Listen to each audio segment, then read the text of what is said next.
సర్పంచ్ ఎన్నికలలో ఒక్క ఓటుతోని గెలిచినోళ్ళని చూసినాం. ఆ ఒక్క ఓటు రాక ఏడ్చినోళ్ళని చూసినాం గానీ, ఫర్ ద ఫస్ట్ టైము ఒక్క ఓటు గూడా పడని సర్పంచ్ అభ్యర్థితోని ఈ ఎన్నికలు చరిత్రలో నిలిచినాయి. షాక్ అయ్యిర్రా? మీరే గాదు, మేము గూడా షాక్ అయి, తల్వారై, కొడవలైనం. అవును. అందరు అవాక్కయిండ్రు. వరంగల్ జిల్లా ఖానాపురం మండలం కీరియా తాండాల ఆఖరి విడత ఎన్నికలు జోర్దార్‌గా జరుగుతే బోడ గౌతమి అనే ఓ అక్క బీజేపీ పార్టీ బలపరిచిన క్యాండిడేట్ గా సర్పంచ్ ఎన్నికల బరిలో దిగిందట. అంతటి లెక్కనే మందు విందు పైసలు అంచుడు ప్రచారాలు నడిచినాయట. ఓటర్లు లైన్లలో నిలబడి కావాల్సిన వాళ్ళకు ఓట్లు గుద్దినట.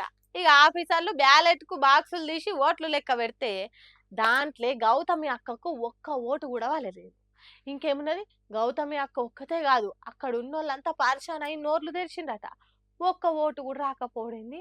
తనను బలపరిచిన వాళ్ళంతా ఏమైండ్రు, తన ఇంటోళ్ళు ఏమైండ్రు, దోస్తులు చుట్టాలు పక్కాలు ఎందుకు ఓటేయలేదు కావచ్చు. సరే, వాళ్ళకు గౌతమ్ అక్క సర్పంచ్ అవుడు నచ్చలేదు కావచ్చు. మరి గౌతమి తన ఓటు తాను ఎందుకు వేసుకోలేదు కావచ్చు. ఇంతకంటే ఘోరం ఇంకెక్కడుండదు కావచ్చు. ఇగో ఇంకో గమ్మత్ ముచ్చట ఏందంటే, ఈ ఎన్నికలల్లా నోటకు కూడా ఒక్క ఓటు పడ్డది గాని బీజేపీ పార్టీ బలపరిచిన బోడ గౌతమికి పెద్ద గుండు సున్నొచ్చిందట. ఓర్ని, ఇదెక్కడి పరిశాను, ప్రపంచంలోనే గిసొంటి ఇచ్చంత్రం ఉండదు కావచ్చని ముక్కు మీద ఏలేసుకొని పిచ్చోలైతున్నారట పబ్లిక్.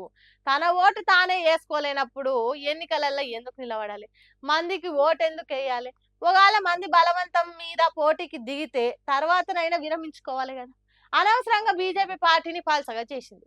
ఒక్క ఓటు కూడా రాని సర్పంచ్ అభ్యర్థి అని పరువు పోగొట్టుకున్నది అని అంటుర్రట ఈ ముచ్చట తెలిసిన బీజేపీ పార్టీ అభిమానులు. ఏందో ఏమో పోన్రి, అంత చిత్రమైన ముచ్చట్లు జరుగుతున్నాయి ఈ సర్పంచ్ ఎన్నికలల్ల.